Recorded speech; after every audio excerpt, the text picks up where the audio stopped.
নমস্কার বন্ধুরা, ঝর্ণার বাঙালিয়ানায় সবাইকে স্বাগতম জানাচ্ছি। বন্ধুরা, আজকে আমি হাঁচি শাক নিয়েছি। আর হাঁচি শাক আমরা সবসময় ভেজে খাই, রান্না করে খাই। আজকে আপনাদের একেবারে আলাদা করে দেখাবো বড়া তৈরি করে।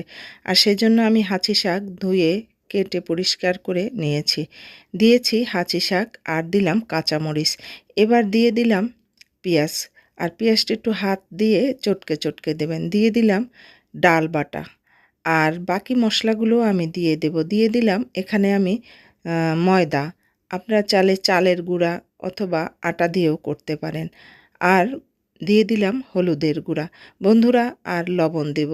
যে যেখানে বসে আমার এই রেসিপিটা দেখছেন, ভালো লাগলে লাইক, শেয়ার, সাবস্ক্রাইব করতে ভুলবেন না। আর লাইক দিবেন। বন্ধুরা, একটা মেসেজ লিখবেন। আপনাদের একটা মেসেজ, একটা লাইক আমাকে অনেক উৎসাহ জাগায় নতুন নতুন কাজ করার জন্য। এবার মেখে নিচ্ছি। আর মাখার সময় যদি দেখেন আরও একটু লাগবে, দিয়ে দেবেন। আসলে এটা মাখতে মাখতে নরম হয়ে যাবে। এভাবে যখন দেখবেন একেবারে সফট হয়ে গেছে, তখন বুঝবেন আমার এই বড়ার জন্য এই শাক মাখাটা সম্পূর্ণ হয়ে গেল। বন্ধুরা, এবার রান্নায় চলে আসলাম। দিয়ে দিলাম কড়াইতে তেল।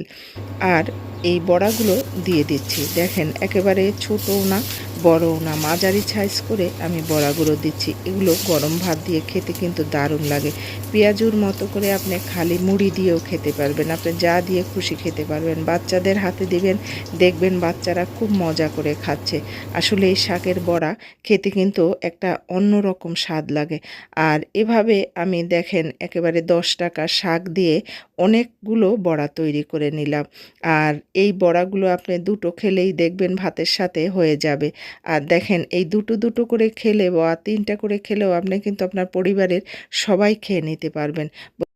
আর এই বড়াটা তৈরি করবেন একেবারেই লো আছে, অনেক সময় ধরে তৈরি করবেন, তাহলে দেখবেন বড়াটার মধ্যে একেবারে সুন্দরভাবে হয়ে গেছে। খুব তাড়াহুড়ো করে ভাজতে যাবেন না, তাহলে কিন্তু বড়া উপর থেকে লাল হয়ে যাবে আর মধ্য থেকে মোটেও হবে না। সেই জন্য বারবার উল্টে পাল্টে এভাবে ভেজে নিতে হবে। আমি কম করে হলেও 5-6 বার এভাবে উল্টে দিয়েছি। আর উল্টে উল্টে এক পিঠ করে আমি ভেজে নিয়েছি। আপনি যদি এক পিঠ একবারে করতে যান, তাহলে কিন্তু পুড়ে যাবে। সেই জন্য বারবার ঘুরিয়ে ঘুরিয়ে আপনাকে এই বড়াগুলো তৈরি করতে হবে। আর যেহেতু শাকের বড়া, তাই সিদ্ধ হতেও একটু সময় লাগবে।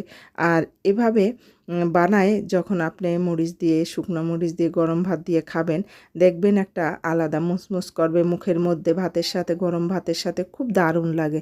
বন্ধুরা, যে যেখানে বসে আমার এই রেসিপিটা দেখলেন, সবাইকে বলবো অবশ্যই একটা লাইক দিবেন, ভালো লাগলে সাবস্ক্রাইব করে দিবেন, আর পাশে থাকবেন। বন্ধুরা, দেখেন আমি তুলে নিচ্ছি। আর এগুলো দেখতেও যেমন হয়েছে আর খেতেও এমন হয়েছে।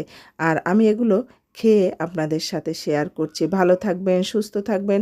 আবার নতুন একটা রেসিপি নিয়ে আপনাদের সামনে হাজির হব। ধন্যবাদ সবাইকে।